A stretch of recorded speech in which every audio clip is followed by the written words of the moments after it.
The Earth is believed to have formed 4.6 billion years ago. Within the first 150 million years, it began cooling and releasing gases from the lithosphere, which created the earliest forms of the Earth's atmosphere. Prior to the creation of this atmosphere, the sun's ultraviolet radiation made for uninhabitable conditions. But as the Earth cooled further, water condensed in the atmosphere and oxygen accumulated, making way for organic compounds.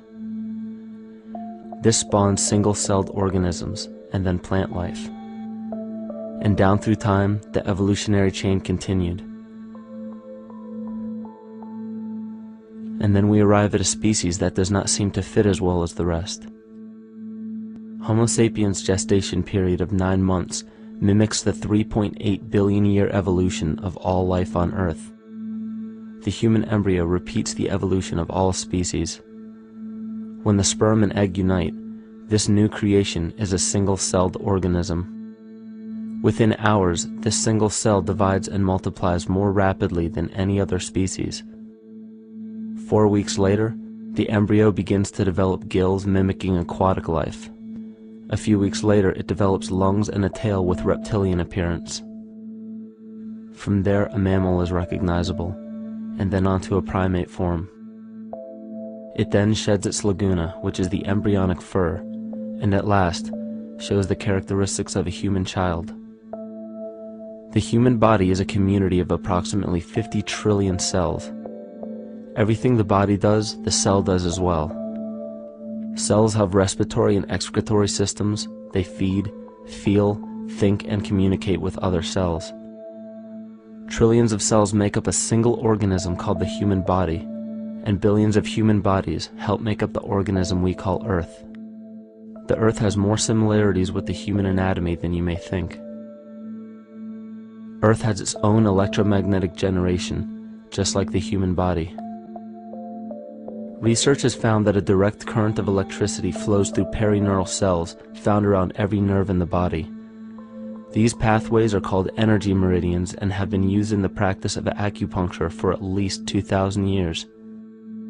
Dating even farther back is the notion of dragon paths or ley lines, in which many megalithic structures and stone monuments were erected, marking the energy meridians of the Earth. These energy meridians are generated by the resonant frequencies of the Earth, called the Schumann waves. Each planetary body has its own resonant frequencies, and is determined by the circumference and diameter, as well as the speed of orbit and rotation. The Earth's resonant frequency starts at 7.83 Hz and ends with the 7th harmonic at 43.2 Hz, correlating with the 7 chakras. Ultimately, the greatest discovery of our Earth is its consciousness. A visible attribute of consciousness is an energetic field that governs the shaping of organisms. Morphogenesis is a scientific term to explain this very shaping of tissues, organs, and entire organisms. Consciousness is the creative force of the entire universe. It has been given many names such as God, Yahweh, Krishna, nature, the field, and divinity. The entire universe is in fact a single living, conscious organism with complete awareness of itself. The reason why it may seem difficult to comprehend this is because our understanding is typically limited by our language. When we hear the term conscious organism, we tend to anthropomorphize its definition. By giving it human qualities, we mistakenly look past what an organism truly is in the first place. The definition of an organism is any living thing capable of response to stimuli, reproduction, growth and development, and maintenance of homeostasis as a stable whole. Our universe does all of these things. The consciousness of our universe is responsible for the form and purpose that all matter assumes. The Earth's resonant frequencies are a result of its form. These frequencies are responsible for biological rhythms, such as menstrual and circadian cycles, as well as behavioral and emotional patterns. The frequencies are then picked up by the flora and fauna, which are biological instruments that respond to the wave patterns. The wave patterns resonate in the cranial structure of our head and converge in the center of our brain, which is where we find the pineal gland. The pineal gland is believed in many cultures to be the spiritual third eye responsible for intuition. Descartes called it the seat of the soul where mind and body meet. Each individual cell in our body receives an electromagnetic impulse from our central nervous system. They receive the very same impulse that was disseminated to every biological instrument from the earth. An explanation of our conscious universe has been attempted by religion, science, and philosophy. The neglect of biological nature from any organism causes illness. A divorce from nature, exile from Eden, confounding of tongues, they are all symptoms not of a biblical God or deity, but the true self. The greatest and only threat to ourselves is a loss of self, the death of our divinity. As we barrel through history with oceans of information, yet barely a drop of wisdom, we have to understand how we lost ourself.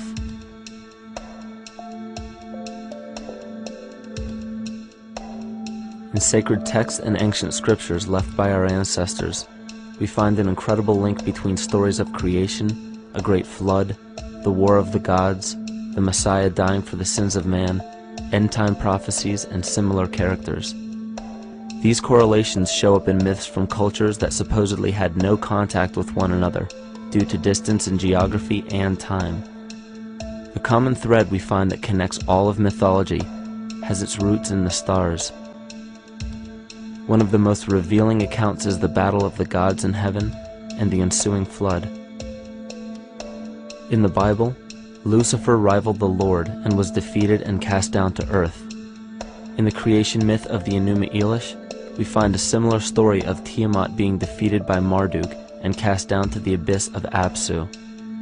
In chaos, Tiamat, the mother of them both, Apsu and Tiamat's waters were mingled together, meaning that the chaotic waters of Tiamat were somehow mixed with the sweet waters of Apsu. Apsu was the Sumero-Akkadian god of the abyss beneath the earth. Tiamat, also known as Lucifer, was known as a serpent or dragon and was defeated by Marduk. Marduk was the father of Nebo or Mercury, and Mercury is the same mythological character as the Zoroastrian Mithra, the Egyptian Hermes Anubis, and the Gnostic Hermes Christos. The most recent version of Mercury, however, is the archangel Michael in the Bible, who defeated Lucifer and sent him to the abyss of the earth, or hell. This story is steeped in astrological significance in the Bible and in many other ancient scriptures. This leads to an event in history that is recorded by many researchers regarding the cosmic upheaval and historic deluge. William Commonus Beaumont states, "The flood immortalizes the collision of a fallen planet, later termed Satan, actually a cometary body with our Earth." Consider what this reveals. He postulates that a planet, later termed Satan, fell to the earth, creating the flood we see recorded in the Bible and other myths. Lucifer, or Tiamat, was a planet known to ancient cultures as the Glistening One, the dragon of chaotic salt waters. The light from the sun illuminated this planet's water, which gave it a glow that rivaled the sun's own light, which is where we hear about Lucifer rivaling the Lord. The Lord in this case being the sun, which sustains and gives warmth to the earth. The planet Tiamat, or Lucifer, was destroyed by a cataclysmic event that hurled the watery planet to the abyss of the earth. In the book of Enoch, it reveals, "And behold, a star fell from heaven, and when it fell to earth, I saw how the earth was swallowed up in a great abyss." The myth of the Ute Indians states, "The sun was shivered into 1,000 fragments, which fell to earth, causing a general conflagration. Then Tawats fled before the destruction he had wrought. And as he fled, the burning earth consumed his feet, legs, body, hands, and arms, until at last, swollen with heat, the eyes of the god burst and tears gushed forth in a flood which spread over the earth, extinguishing the fire." This myth resembles the translation of the Enuma Elish by Stephanie Daly in her book Myth from Mesopotamia. which explains that Tiamat's eyes became the source of the Tigris and Euphrates rivers. As written in the book of Revelations, "And there was a war in heaven. Michael and his angels fought against the dragon, and the dragon and his angels fought back. The great dragon was hurled down, that ancient serpent called the devil, or Satan, who leads the whole world astray. He was hurled to the earth." The Roman mythology of Ovid gives the story of Phaeton, which happens to be another name given to the watery planet Lucifer, or Tiamat. This story reveals that Phaeton was a child of the sun and wished to become the sun for a day. Phaeton attempted this feat, and eventually Jove, who is also known as Marduk, destroyed Phaeton, sending him crashing to the earth in flames and put out by a tremendous flood of water from a river unseen before. The common theme we notice here is that of a saltwater planet, the great dragon, Lucifer, Tiamat, or Phaeton, was defeated and fell to the earth, and now dwells in the abyss known as Hell, giving us the outline of the story of Lucifer rising up against the Lord and being defeated and banished to rule the underworld. As we know, however, an outline is but a shell of a story. The inner meaning, the spirit of the myth, comes with a deeper understanding of the essence of each planet, not just the physical planet, but the conscious core, because we know now that the proportions and velocity of a planet gives them their own characteristic frequencies, which govern biological and behavioral patterns. These planets reflect the archetypal psychology of man. In ancient times, probably the most important field of research was the study of the heavens. Galactic bodies and their movement through the sky were known to be symbolic of the inner faculties within human consciousness. Within all organisms, outdated science has only explained the physical world measured by our five senses. Only in esoteric religions, mysticism, and quantum fields of science are we to find any attempt at explaining where thoughts and emotions fit into the sense-perceptible world. We also understand now that humanity is a community of cells within the organism of the Earth. The Earth, therefore, is a higher organism that shapes our form and function. This higher organism and all other planetary bodies are governed by consciousness, just as we individual humans are. Therefore, the Newtonian belief that galactic bodies are nothing more than lifeless forms floating in space is tantamount to claiming that we humans are nothing more than a composite of elements in motion. We know that this is untrue because we feel, we think, and furthermore we see the result of our consciousness creating what we call life. Plato wrote, "This world is indeed a living being, endowed with a soul and intelligence, a single visible living entity containing all other living entities, which by their nature are all related." Furthermore, the cosmos is a single living creature which contains all living creatures within it. And in an article out of the Sufi journal, the author writes, "The world is a living spiritual being." This was understood by the ancient philosophers and the alchemists, who referred to the spiritual essence of the world as the anima mundi, the soul of the world. In scriptures, we hear of the claim that angels guide the inner soulful actions of people, or that the gods wield influence over man. Most ancient spiritual and scientific teachings held the belief that the hierarchies of the gods, angels, archangels, archai, all the way down to the cherubim and the seraphim, are the hierarchies within the human psyche. In this way, we must understand that when the whole of ancient myths and sacred scriptures speak of spiritual influence from a higher being, they were speaking of archetypal forces that are inherent within us, not an influence from an external source. This is where we begin to see the relevance of astrology as an ancient form of science that resurfaced in the 19th and 20th centuries under the name of psychology. Friedrich Nietzsche even stated, "As long as you still experience the stars as something above you, you still lack a viewpoint of knowledge." This is astropsychology and maps the inner faculties of the psyche. In pre-Christian times, there were schools known today as the mystery schools or the mystery religions. The messages encoded in the scriptures and ancient archaeology came from adepts of spiritual science. The intent was to teach the initiates the deeper meaning of these myths. What became later termed as Lucifer, Satan, or the devil was representative of the ego, which rivals the Lord, the representative of the self. The true self is the epicenter of a person's entire being. It is the total sum of everything that we are. The false ego, on the other hand, is the idea and concept we create about ourselves in the course of our lives, which typically excludes any qualities we don't wish to accept about ourselves.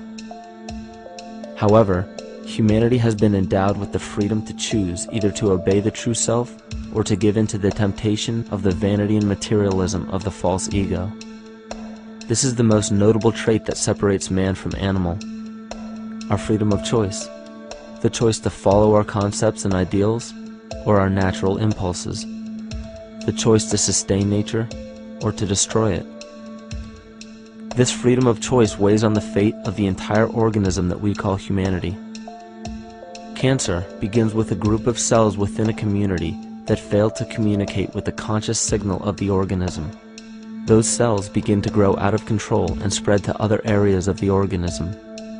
This very disease is evident in our world today. The cancer upon our earth is the domination of our false ego and our divorce from nature. Collectively, among every human, vanity leads to segregation and competition. Competition leads to fear and greed. Greed leads to deceit and immorality. And immorality is the breeding ground for illness, waging war on our earth. Every act of hatred and destructiveness in our world begins with self-hate and self-destructiveness. And that all begins with a breakdown in communication.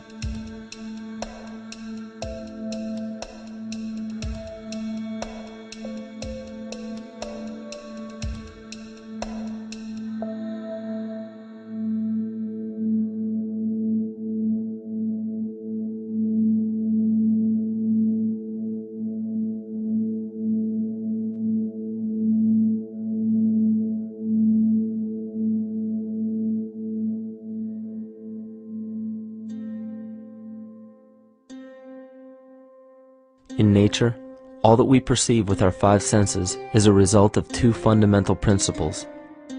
Everything in existence is made of a relationship between vibration and matter. Vibration is a masculine creative force countered by matter, which is a feminine receptive force. Thus begins the principle of duality. We see this duality in ancient myths and philosophies, yet only those philosophies and scriptures that were perverted and raped of the original meaning gave the impression that one polarity was good while the other was evil.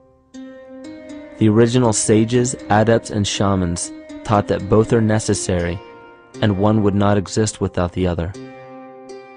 These two important principles come together to form all things in the universe. This is Kymatica. Even language, logos, the communication of any and all things in nature, depends upon this principle. Pete Peterson, in his works Cymatics, The Science of the Future, stated that nature shows examples of Kymatica in everything. This phenomena is found to be one of the prime forces that moves biological evolution along its path. Dan Winter reproduced an experiment to prove that the ancient languages of Hebrew and Sanskrit, when spoken, create a vibratory frequency that moved matter into sacred geometrical patterns. Upon further investigation, Hebrew, Sanskrit, Aramaic, Arabic, and other elder dialects have older roots in a parent language of Gaelic and quite possibly an even earlier origin. In Swami Murugesu's The Science of Mantra, he claimed that when a person chanted specific words in Sanskrit while filming a burning candle, the intensity as well as the color of the flame would change due to the frequency that the word would emit. This same science has been shown to lower and raise blood pressure. And in his own words, certain sounds can affect their circulation and nervous system.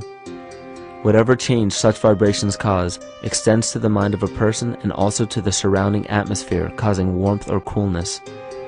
All this can be known by study and shown by practice. This rediscovered knowledge of the science of sound shows that sound is something more than mere vibratory signals. Not only does sound interact with life, but it sustains and develops it. It acts as a conduit of conscious intent between people, societies, and entire civilizations. Yet the psychic illness we endure due to the domination of our false ego is reflected in the collective. Our psychological schism has shut us off from communicating correctly with our inner self, which is exactly how cancer cells within the body operate. In the collective, we have created a language barrier between humanity and the rest of nature, acting as a global cancer. Recorded in history, the efficacy of the ancient languages has been severely uprooted. The alphanumeric translation from Hebrew to English shows a complete reversal of the two languages, giving the cymatic effect unnatural results. Dr. Leonard Horowitz stated in his work on DNA, 1/3 of the sensory motor cortex of the brain is devoted to the tongue, oral cavity, the lips, and speech. In other words, oral frequency emissions spoken or sung exert powerful control over life, vibrating genes that influence total well-being and even evolution of the species. A degradation of language in this case is shown to affect biology. If something as basic and important as language can be degraded and devalued to such a degree, yet never questioned, what else might we be missing? Think of an aspect of your life that dictates the limits of your freedom. Government and law enforcement, insurance and pharmaceutical companies, taxes, building permits, driver's licenses, and more. There are hundreds if not thousands of stipulations, regulations, and boundaries on our freedom. And out of the ones that were just mentioned, how many have you researched to find out whether they apply to you or not? Let's look at the forms of law that we currently acquiesce to.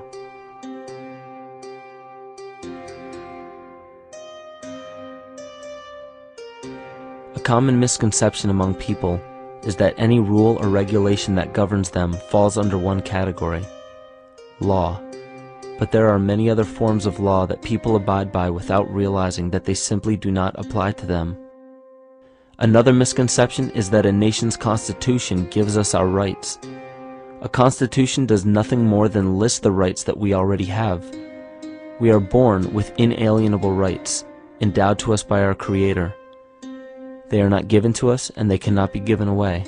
The most a person can do with a right is choose whether to exercise it or not. Maritime admiralty law is what's known as the law of the water. It is superseded by civil law and only applies to those who willingly contract themselves into it.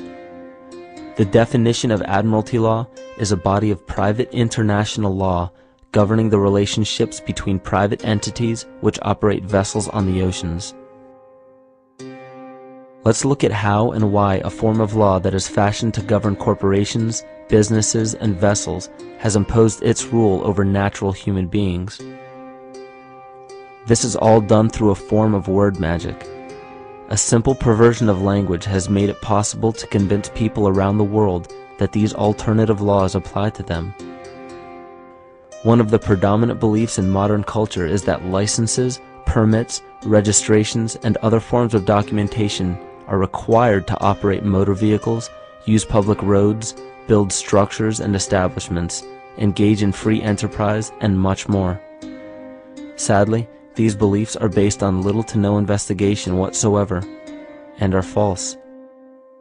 This belief structure is perpetuated by maritime admiralty law. This form of law was originally created to govern ships docking in foreign nations for the import or export of products and resources. It deals with banking and merchant affairs, not civil affairs. When a product is taken off of a ship and brought into a foreign land, that nation takes custody of the resource and accounts for it with a certificate. That certificate marks the birth date of that product in the custody of the respective nation. Think of why it is supposedly required to have a certificate of live birth in the first place. The Barron's Dictionary of Banking Terms defines a certificate as a paper establishing an ownership claim. So right there, we notice that everyone with a birth certificate is defined as being owned. People are used as collateral with other nations because the U.S. is bankrupt. The United States declared bankruptcy on March 9th of 1933. At this point, the U.S. began taking out loans from a private, non-government affiliated corporation called the Federal Reserve. With no money to pay back the loans, the United States began using the citizens as collateral. All birth and marriage certificates are literally warehouse receipts.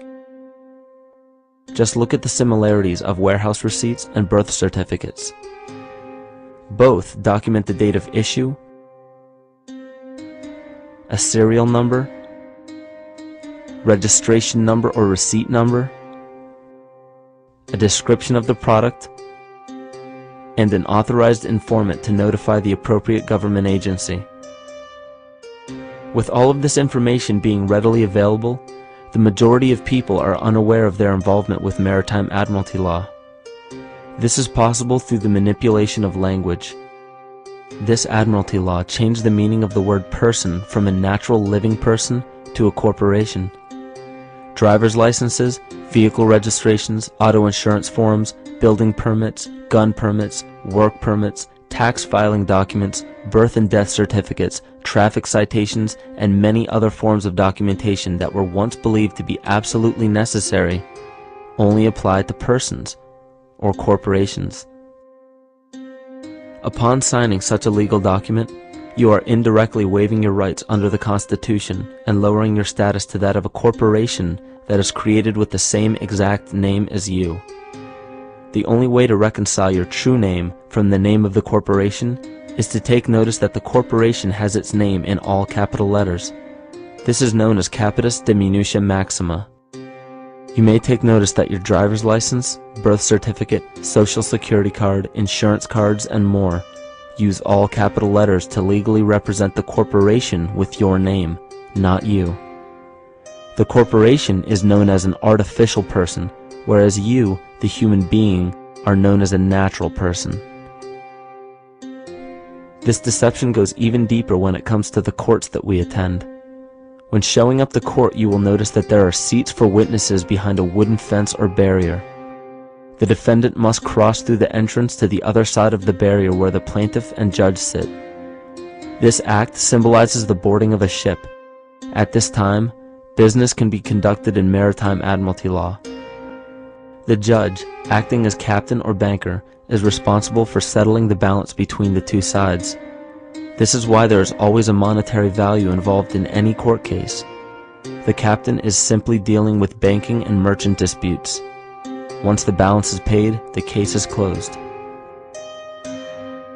To turn the court case away from admiralty law where your rights are not protected, you must avoid agreeing to represent the artificial person.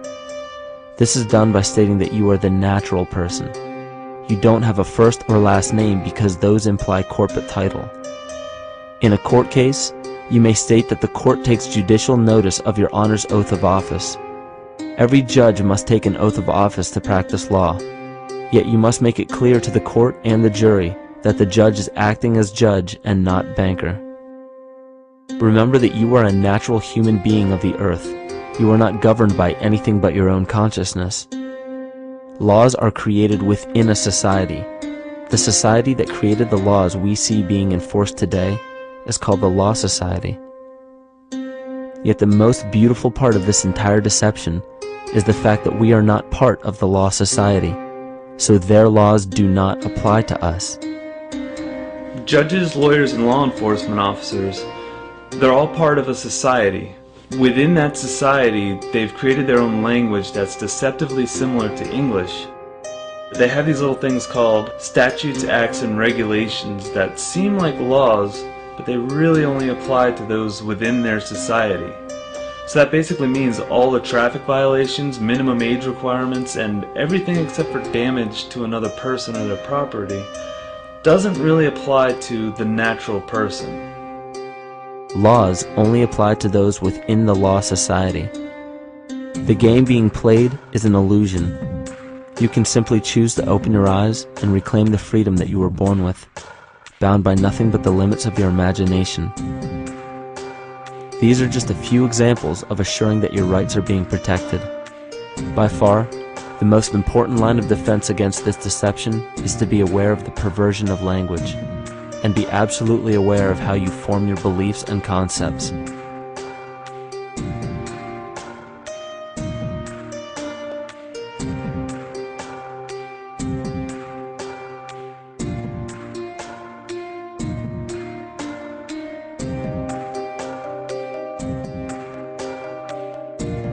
In all forms of the perversion of language, there is a mirror reflection of this in the microcosm of the psyche.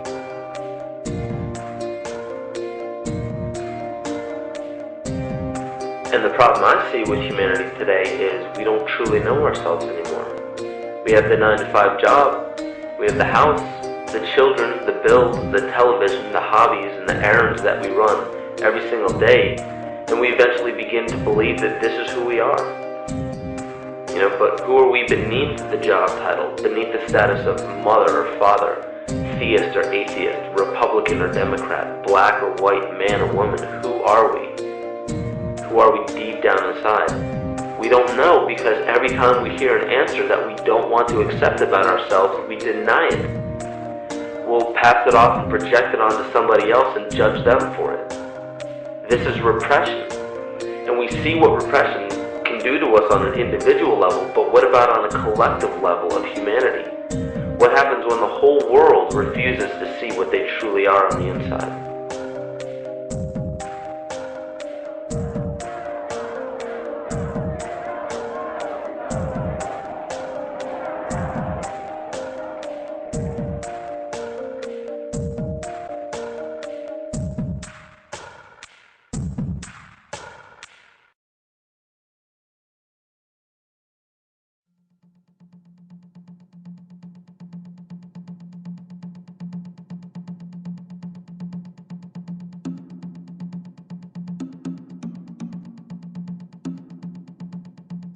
Carl Jung discovered that there is a collective unconscious connected to all humans, meaning that the whole of humanity shares a single mind with one another. This is evident in the world through accounts of shared mythology and symbols, the study of morphic fields, and with the science of kinesiology. This collectivity is a global example of the unconscious mind of the human body, in which trillions of cells share a similar signal. This parasite, called our false ego, requires a continuous flow of sustenance to survive. Food, fuel, and any other form of sustenance is energy. Human consciousness is an electromagnetic field of energy. When this potential energy is utilized, it then releases kinetic energy, which is used to perpetuate the false ego. This scenario occurs in the smallest parasitic organisms, all the way to a collective organism called humanity. A parasite will release chemicals that cause the host to crave the sustenance that the parasite needs to survive. As long as the host is unaware, it will keep feeding the parasite and starving itself. In a similar way, Wilhelm Reich stated that whole societies suffer from a psychosis caused by starving our organic biological impulses. He states that sexual suppression supports the power of the church, which has sunk very deep roots into the exploited masses by means of sexual anxiety and guilt. It engenders timidity towards authority and binds children to their parents. This results in adult subservience to state authority and to capitalistic exploitation. It paralyzes the intellectual critical powers of the oppressed masses because it consumes the greater part of biological energy. Finally, it paralyzes the resolute development of creative forces and renders impossible the achievement of all aspirations for human freedom. In this way, the prevailing economic system, in which single individuals can easily rule entire masses, becomes rooted in the psychic structures of the oppressed themselves. What Reich was showing in this powerful quote is that on a collective level, the suppression of a natural function, whether biological, spiritual, or emotional, will result in an abnormal reaction, a psychic disease. This illness or disease is reflected into the masses through a collective unconscious and acts as an epidemic. Humanity is plagued with an incapacity for freedom, meaning that people en masse lack the ability to govern themselves on a psychic level, and this manifests in the macrocosm as government and organized religious powers, thus opening the throne, our national and individual throne, to anyone and anything.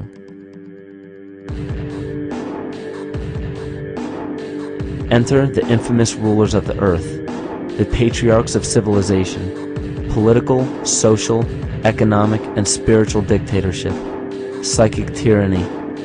This simple illness within our psyche, This lack of responsibility and neglect of basic human freedom has made way for every tyrant that has ever held rule over people on this planet.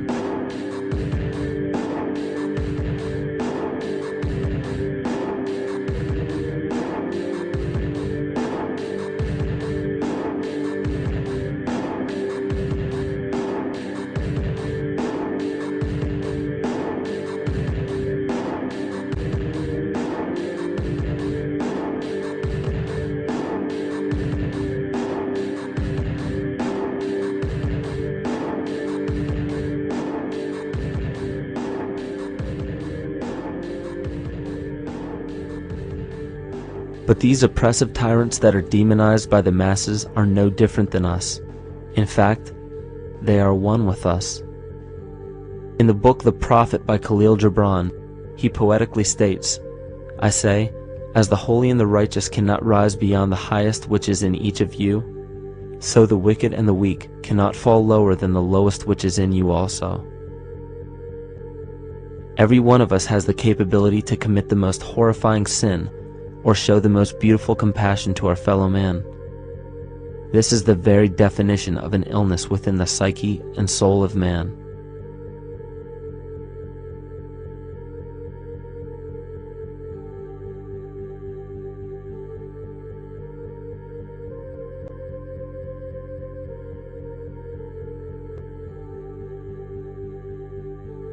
Think of any position of power that you believe to be above you.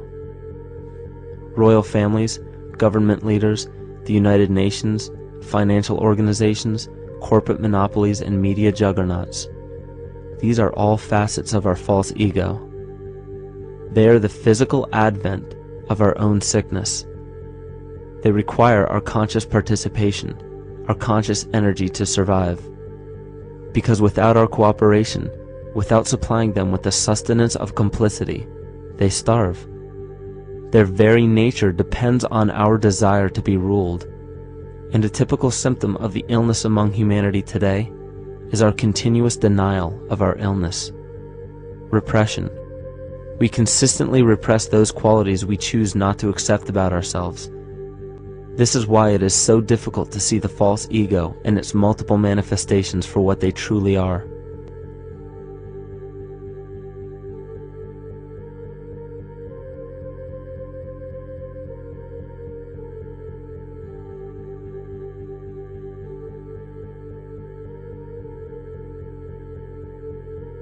This is the very nature of the false ego.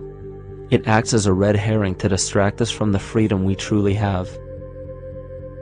For this psychic parasite to survive, it must supply us with a chemical that will cause us to remain dependent upon it. In this case, the sustenance is our conscious energy. And in order for us to feed it to the parasite, the chemical of fear causes humanity to crave protection and defense.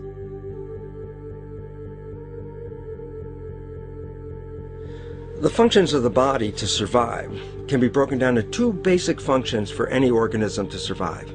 You have to be able to grow, maintain yourself, take care of your biology, but you also must be able to protect yourself, so that if you're just growing and you can't protect yourself, you'll become food for something else. So the survival involves a balance between growth and protection. Through the history of human civilization and through human evolution, we recognize that our nature is to be in a state of growth, and that our protection is only supposed to be used to, help us out of that threatening moment. You can't be in growth and in protection at the same time. So the significance is, when we see a need of protection, the stress hormones in the body shut off the blood vessels in our viscera, or gut, which is the part of the body for growth. Well, the issue is, if you took the blood from the viscera and moved it out to the arms, then you left no blood in the viscera. That means no growth. But you're ready to fight. And when your fighting is finished, then the blood returns back to the viscera and you grow again. But in the world that we live in today, it's 24/7 fear.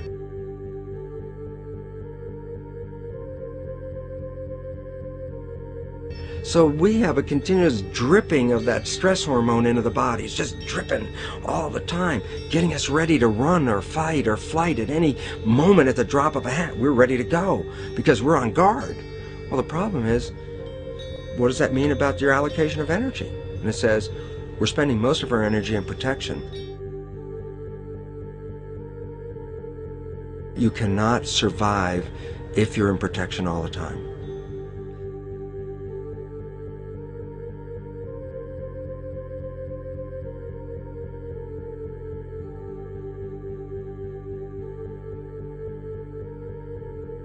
And if the parasite can control the nature of the fear, it can then create a fear among us that only it can defend us against. A recent physical manifestation of this comes from Zbigniew Brzezinski, former Secretary of State who also supported President Barack Obama. In his book, The Grand Chessboard, he states, as America becomes an increasingly multicultural society, it may find it more difficult to fashion a consensus of foreign policy issues, except in the circumstance of a truly massive and widely perceived direct external threat. Even the Reichsfuhrer of the Nazi Party, Hermann Göring, sums up this game of supply and demand perfectly when he stated, "The people can always be brought to the bidding of the leaders." That is easy. All you have to do is tell them they are being attacked and denounce the peacemakers for lack of patriotism and exposing the country to danger. It works the same in any country. It also works the same in every individual psyche.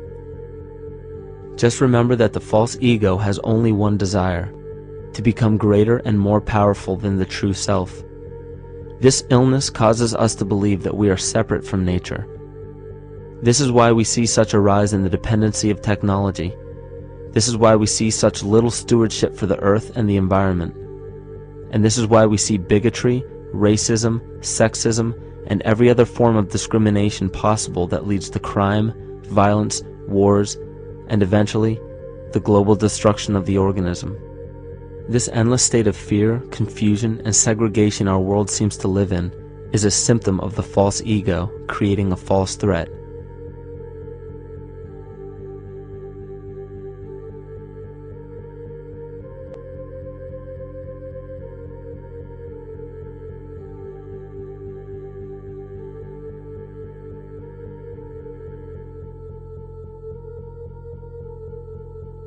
Many of the United States presidents have blood relations with each other. The Bush lineage has blood ties to a great number of former presidents. George Washington, Millard Fillmore, Franklin Pierce, Abraham Lincoln, Ulysses Grant, Rutherford Hayes, James Garfield, Grover Cleveland, Teddy Roosevelt, William Taft, Calvin Coolidge, Herbert Hoover, Franklin Roosevelt, Richard Nixon, and Gerald Ford.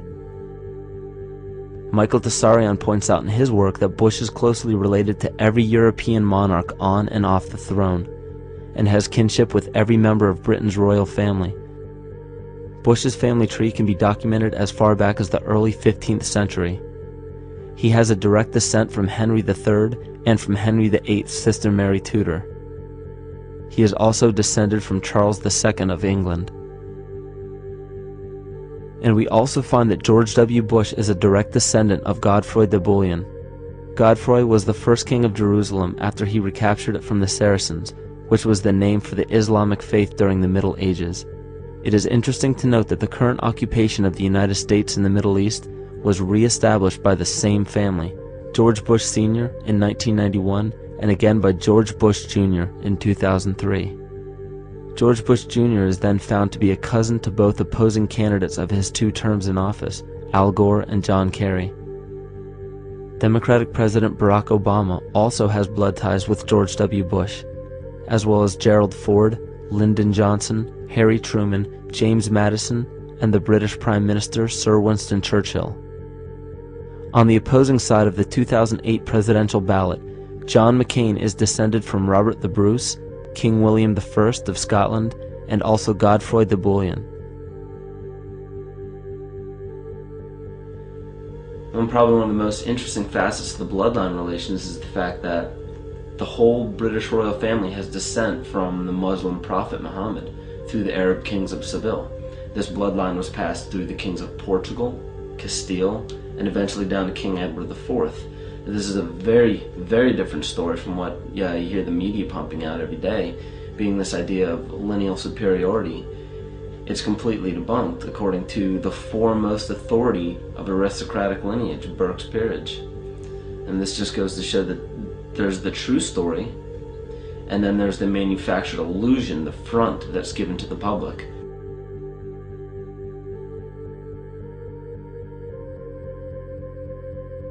These blood ties go on and are documented thoroughly through literature such as Burke's Peerage and other comparable books.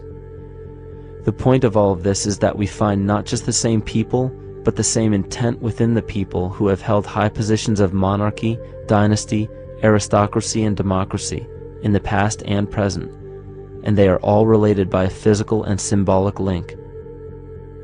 This bloodline carries the symbol of our illness.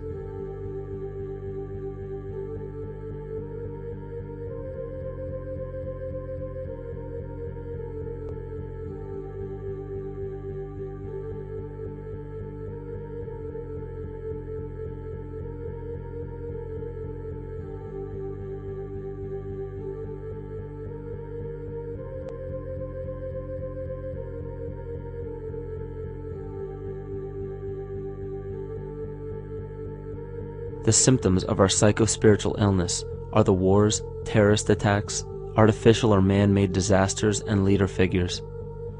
As long as the people remain oblivious to their inner drives and inner nature, they will always fail to recognize why these events take place and why these figures rise to such powerful positions.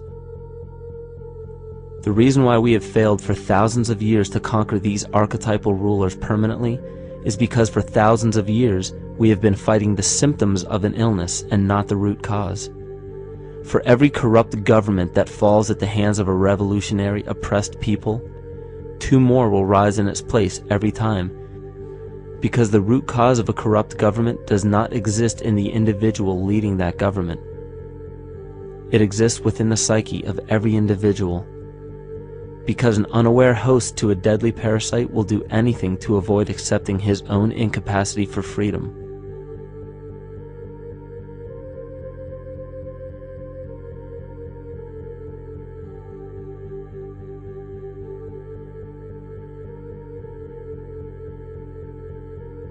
We are so bereft of sanity in this world that those few who simply stop projecting onto others and begin facing their own demons are seen as neurotic. An article written in the 1950s states that studies showed that individuals who had been isolated from their familiar social and cultural environment became neurotic. This shows that when those individuals had no object to identify their darker emotions with, they began to see these things in themselves, that which they refused to recognize before, and were unaware of why they appeared and how to cope. Facing our true inner self is virtually unknown in our world today. This is why no matter how many civilizations rise and fall, it is our collective consciousness that creates our governing apparatus, not individual people.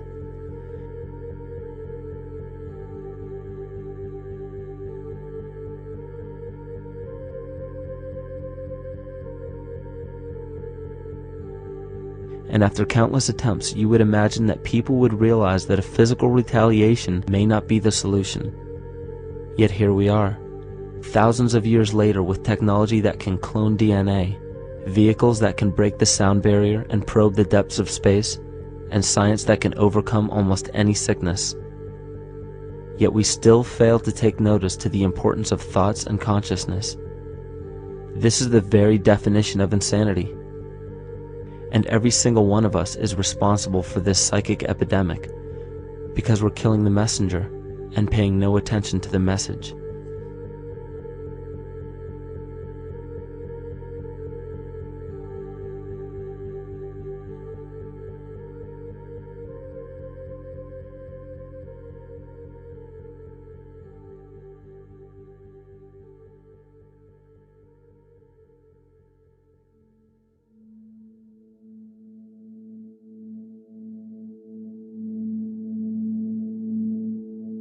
During the 1990s, 3 Nobel laureates in medicine advanced research that revealed the primary function of DNA lies not in protein synthesis as widely believed for the past century, but in electromagnetic energy reception and transmission. Less than 3% of DNA's function involves protein manufacture.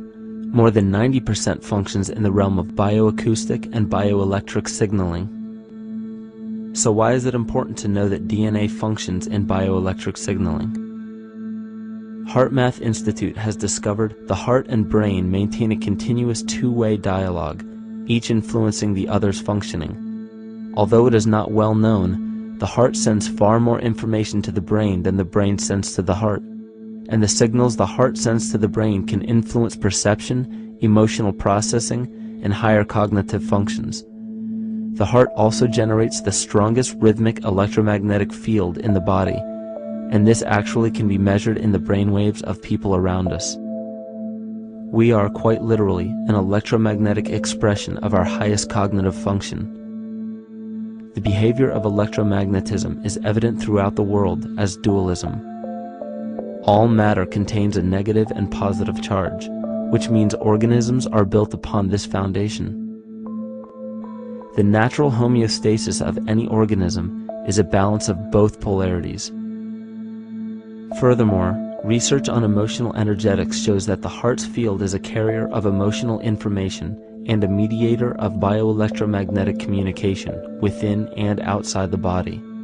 Research shows our heart's field changes distinctly as we experience different emotions. It is registered in people's brains around us and apparently is capable of affecting cells, water, and DNA studied in vitro. Fear. The chemical supplied by a collective parasite creates a distinct bioelectric signal given off by the host. This signal is disseminated to the organisms within our community and will grow outward through the entire organism unless it is counterbalanced by an opposing force.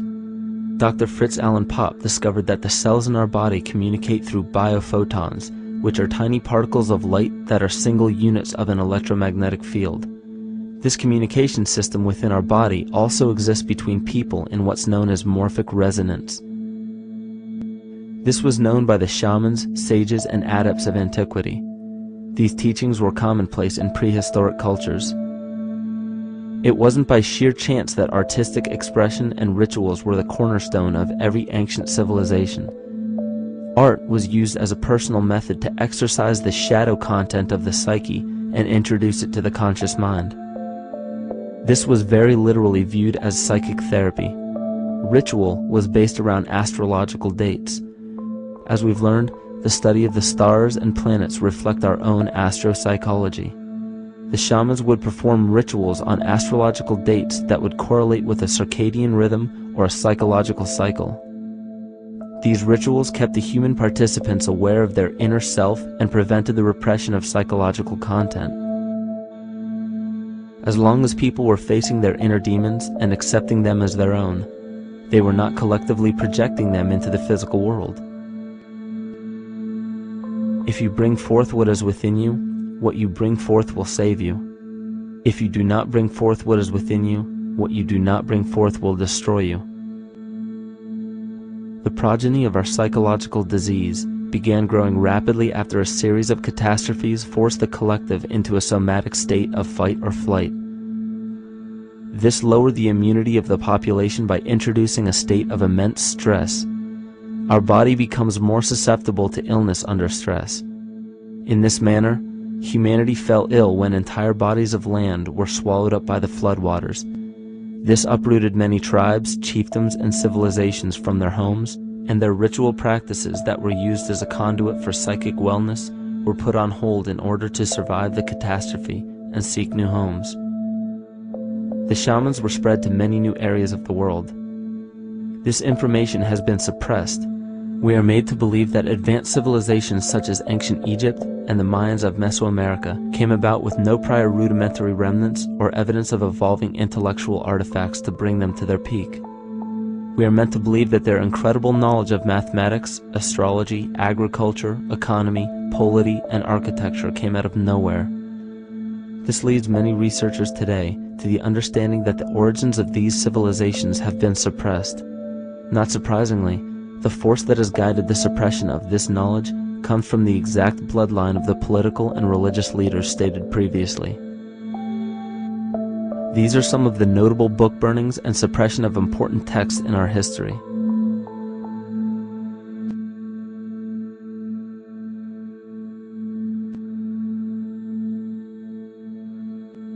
Yet after all of this suppression, there are still remnants of the dispersion of elder civilizations in nearly every country. There is tremendous evidence of ancient cultures visiting North America long before the conventional belief of European colonization. Barry Fell states in his book America BC, there are ancient inscriptions now being reported from nearly all parts of the United States, Canada, and Latin America, written in various European and Mediterranean languages in alphabets that date from 2,500 years ago. William Commonus Beaumont wrote, "The Toltec and Maya civilizations never originated on American soil, but appeared there full-blown, with a well-defined art and system of hieroglyphic writing which possesses affinities with Egyptian. It is found that there are thousands of prehistoric sites across New England and several other northern states showing inscriptions, carvings, and mounds created by Druidic mariners as far back as 800 BC. To suppress this information further, it was not only imperative for the bloodline to burn the documented texts containing true historical information, but to wipe out the cultures that derived from these ancient shamans. The most devastating genocide ever endured was and still is the annihilation of shamanic tribes. We've lost our traditional roots and don't know about ritual. The dragon dances and the ghost dances of the Native American Indians, what do you think that was all about? All the shamans of the world, when they do their rituals, they're doing that. Their work, harmonically through dances, is to strengthen the immune system of the earth. You know, but they've been all murdered. So that was why in the 17th century, exactly the same period I'm talking about, there was an all-out agenda that when you come across indigenous people, you annihilate them. Columbus was sent on his expedition along with agents of the crown to disrupt the lives of the natives and seize mineral resources. He visited every island in the Caribbean, depleting the gold and taking as many slaves of the native Taino tribe as possible. 5 million natives were murdered within 3 years, according to Leah Trabic. Within 15 years, the Arawak tribe of 250,000 was completely wiped out. The population of the United States prior to European contact was greater than 12 million. 4 centuries later, the count was reduced by 95% to 237,000. From 1494 to 1508, over 3 million people had perished from war, slavery, and the mines. Who in future generations will believe this? I myself, writing this as a knowledgeable eyewitness, can hardly believe it. My eyes have seen these acts so foreign to human nature, and now I tremble as I write. Another agent of the false ego bloodline was Hernando Cortez, who decimated the Aztec tribe and plundered their mineral resources. This again was the case through Cortez's second cousin, Francisco Pizarro, who conquered the Incan Empire in Peru. These atrocities are seen throughout Africa, New Zealand, New Guinea, East Timor, and are still seen today in Canada. This was a deliberate attempt to bury any surviving remnants of the ancient world and our true history. It is a naive mistake, however, to categorize and blame everything and everyone involved with politics or religion for this suppression of knowledge. It is only natural for people to crave spiritual understanding when there are so many manufactured missing links and perversions in the spiritual text today. And due to this void of spiritual wisdom, honest and moral people who are simply trying to understand their place in this world become the prime consumer market for those who wish to exploit this vulnerability. The ego is something that is it's insecure. It's something that is in need of control. The ego actually is an inferior thing, but it's trying to act like it is something that is superior. Hence this schism occurs between the ego and between the unconscious or the self. There's a kind of a messiah complex at work here as well, I feel, that we project the savior type ideal on someone, and we expect them to save us, and we're not willing ourselves to kind of deal with this and get to the root of why we perhaps feel insecure, or why we feel we don't have enough power to run our own lives, basically. If we look at the New Age movement, for instance, which is another kind of trap in all of this, where people might end up, actually. They're looking for something so bad that they're taking all these things that are handed to us or to them, but it's not really based on any real understanding. It's still kind of coming from a religious type of perspective. People are genuinely seeking something new. They're genuinely seeking a new type of spirituality, or to better themselves, or to change something, but this is being hijacked. And what they actually do is that they lead you into another type of group mentality or New Age religion, whatever it is, and people still are not able to kind of really break free from that and follow their own journey or their own path, which I think is very important in all of this.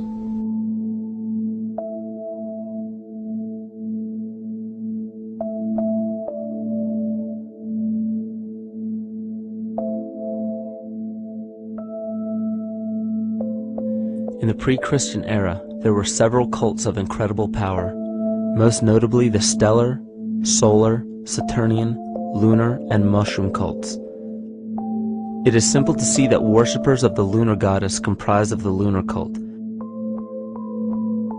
The worship of sun gods were indicative of the solar cults.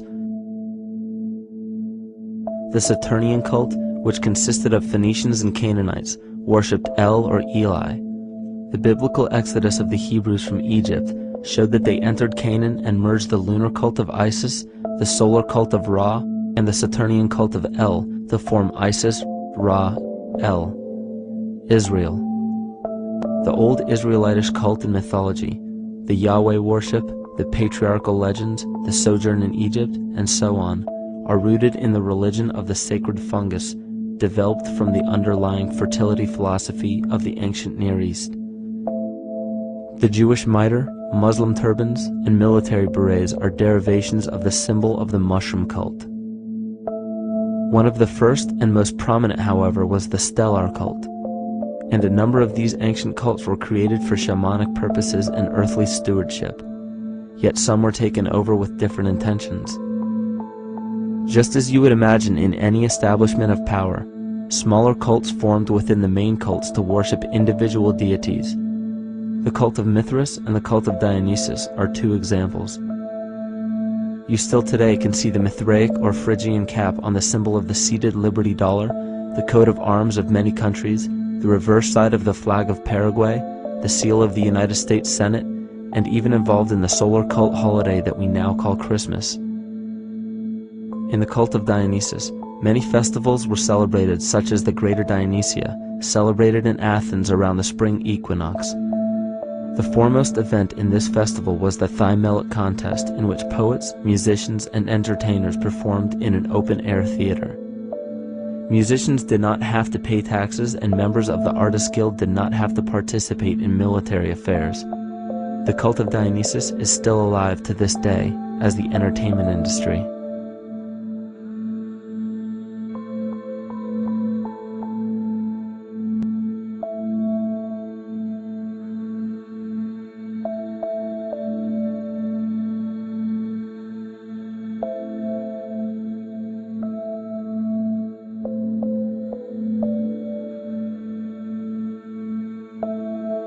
These cults still exist in many important positions of power throughout the entire civilized world. Yet the most important function of these groups is to manufacture the consent and complicity of the people. The conscious mind is the creative mind. It's the one that has your personal identity into it. It does the real thinking. And then there's a subconscious mind. Well, there's no entity in it. The subconscious mind is the equivalent of a tape player. It records behaviors, and then at the push of a button plays the behavior. It's automatic. It's a very convenient thing, because then we don't have to relearn all the time. Once you know it, you can make a pattern. The problem is that the basic patterns of belief and behavior that are programmed in the subconscious mind came from our teachers, primarily our parents, our family, and our community. So most people don't even understand how easily we're influenced by our environment. Every person that we encounter, every single situation that we're faced with, every little word that's said on television may not seem too influential to our conscious minds, but Your unconscious is designed specifically to let every environmental signal influence you without your awareness. So the question is, are we leading conscious or unconscious lives? And now neuroscience has told us in the unfolding of our lives, only 5% of our life is controlled by our conscious mind, and 95% of the time controlled by the subconscious with programs from other people that were installed in there. And the problem is, it means when those programs are playing, we don't see them. And the skeptics will sit there and say, consciousness, archetypes, astrology? No, no, no. We create things with our hands, not our minds. Archetypes aren't physical. They can't influence me. But when you think of the fact that we're only conscious of this small little fraction of our behavior, what we don't realize is that entire countries, entire civilizations that think they're free and independent, but are unconsciously too afraid to be free and independent, they will beg to be governed. And if they can't do it themselves, who do you think will consciously or unconsciously take that responsibility? It usually ends up being that strong, masculine, animus archetypal figure. When we think we're in danger, we're not looking for our mother to nurture us. We want our father to protect us. And right on cue with the age of fear, this age of catastrophe, the age of this parasite, we see masculine domination. And one of the primary conduits for giving our responsibility and our conscious energy away is money. We surely don't want to admit that our dependency on money is flawed, because that would imply that the fault is our own. And God forbid we take responsibility for our lives, so we blame the money. This is the cornerstone of the entire illusion being built around us by the false ego. Money is said to be the root of all evil, yet it cannot be evil because money is only a symbol. Symbols carry only the faith and spirit of the observer. This means that the symbol of paper money evokes and surfaces the evil intentions and inherent flaw of our false ego. Money only exists because we agree to accept it as valuable. And to further illustrate our incapacity for freedom, we've given the control of our faith-based money to a private corporation instead of the federal government. There is no law stating that we have to use Federal Reserve notes as currency. We choose to because we fear the alternative: independence.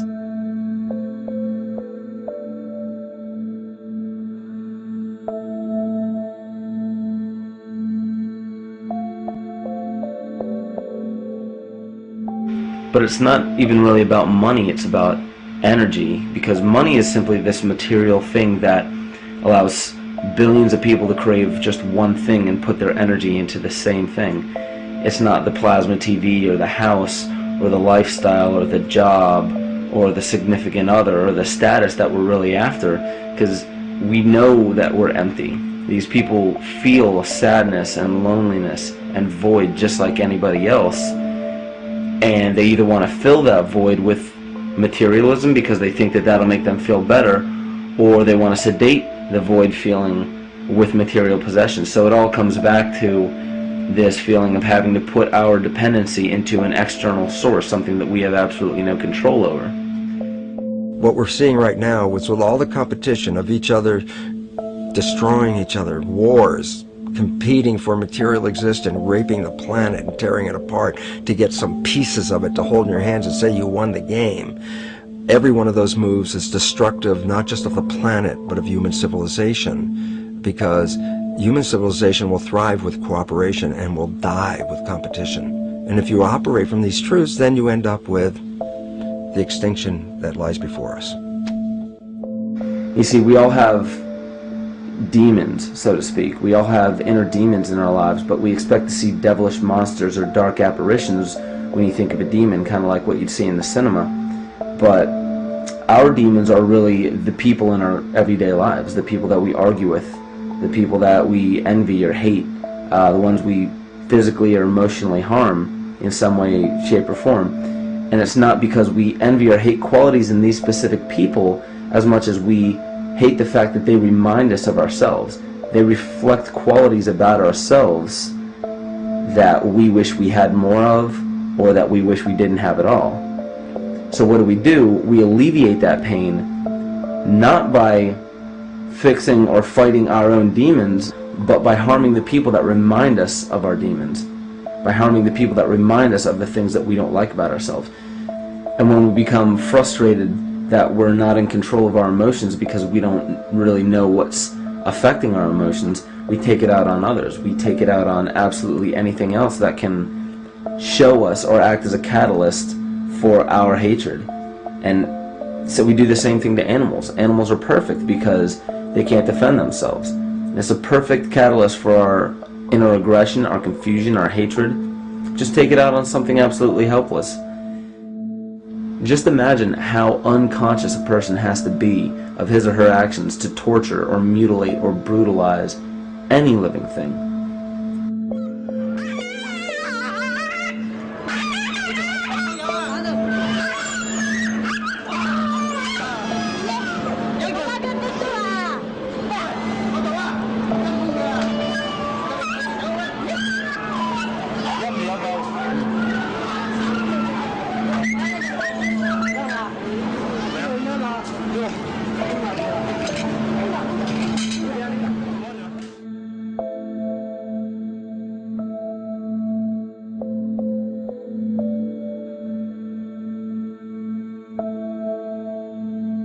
The goat's down, and he'll be here, and we can. Ouch! Come on. He bit you. Look at his tail.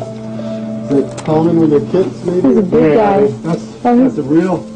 Think of the lack of compassion you must have towards life in general to be able to feel no semblance of sympathy towards entire populations, let alone just individuals or individual animals, entire populations of species that are bred specifically for the purpose of commodity. But I'll tell you what's even more dangerous is not so much the people carrying out this cruelty, because that's already been established. That form of hatred and cruelty has already been established and it's already known. What I'm really worried about is the people who are against inhumanity, the people who are against animal cruelty and feel self-righteous enough to think that it's justified to inflict harm or even wish harm on these people.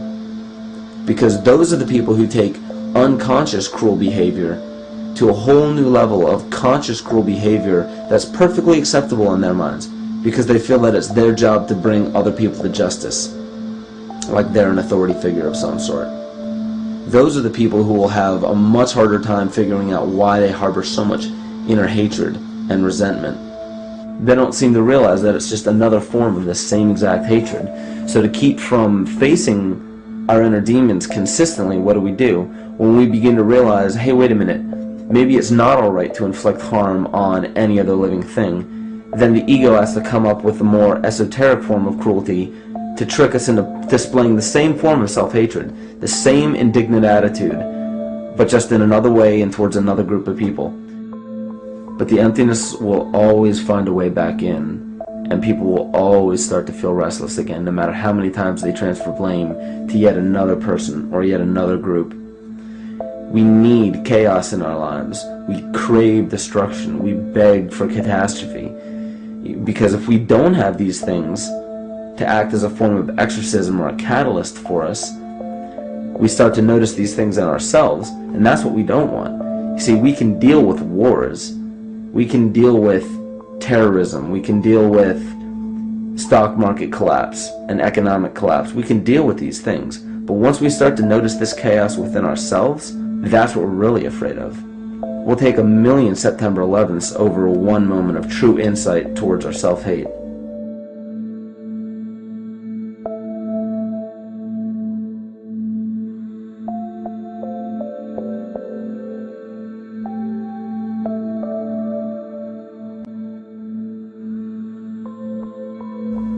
And you know, the most interesting part of all of this is we encounter things every day, every single day, that we either accept with open arms or that we reject violently.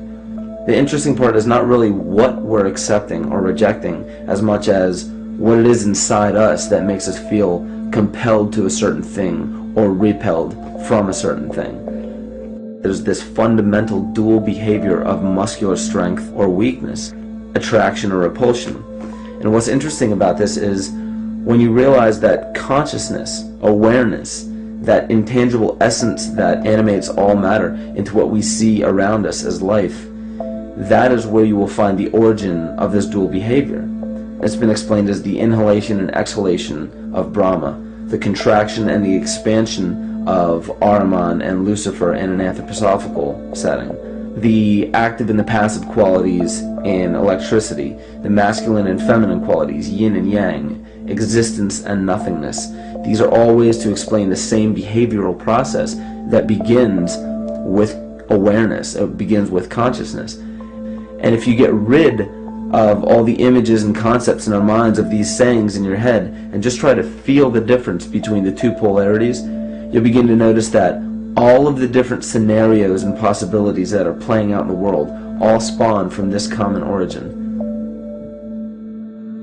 You'll have a million people telling you why the Bible is supposedly the Word of God and that you should follow it word for word. And then you'll have another million claiming that it's a form of mind control and not to believe any of it. Everybody will tell you to beware of this or watch out for that. This is good information, this is bad information. And I just have to wonder, what makes anyone an authority figure enough to say that something is true or false? And why are you denying or accepting anything based on the suggestion of another person? Why aren't you making that decision for yourself? Information is information. There's no such thing as good or bad information. It's all what you do with it. I say let everything be your Bible. Give every piece of information, every person, every event or scenario or situation an honest and open mind. Because then it's your responsibility to respond to it in the way that you choose. Not following the herd, not following convention, it's your responsibility. And that's the point when, no matter how many people tell you you're wrong or right, you're not dependent upon their approval. If we at least question our own actions, question our own thought process, and make a conscious decision to what we feel is right every single day, that's what I believe to be divinity. That's true shamanism. And that, to me, is what it really feels like to be alive.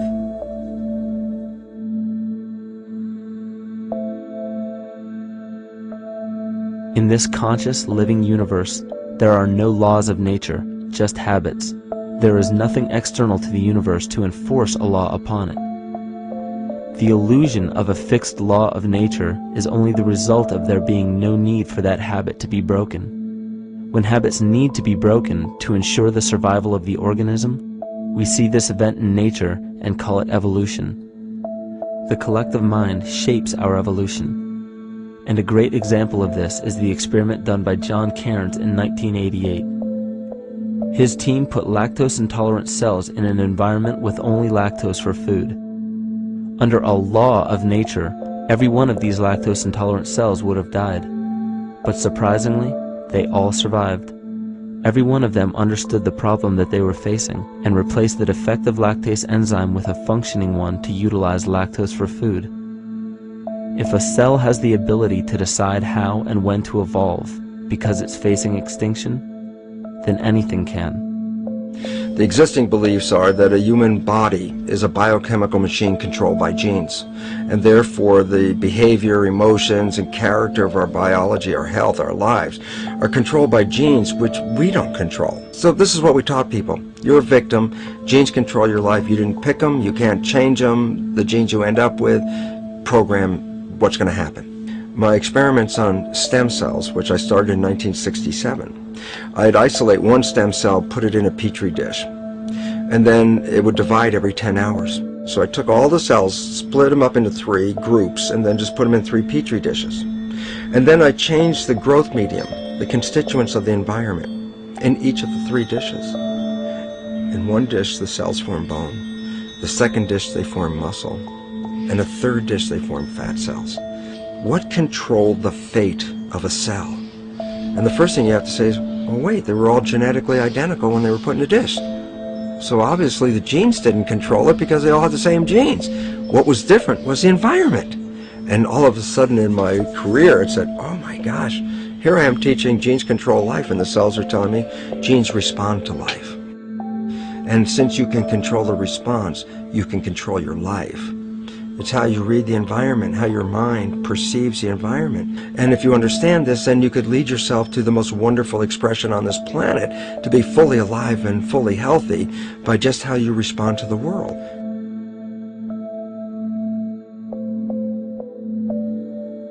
In the face of financial collapse across the world, political and religious wars raging tirelessly, and an ever-growing feeling of being lost and void of meaning, there is a great amount of energy being pushed to the surface of the collective mind. Evolution does not come about gradually. It happens in spurts and fits, and comes about due to a tremendous need for the organism to survive. We are now at a point in history where we will choose. We will choose to become sovereign or remain dependent, to face our true self or continue fighting a ghost, to become well or allow this disease to grow, to live or to die. The choice is yours.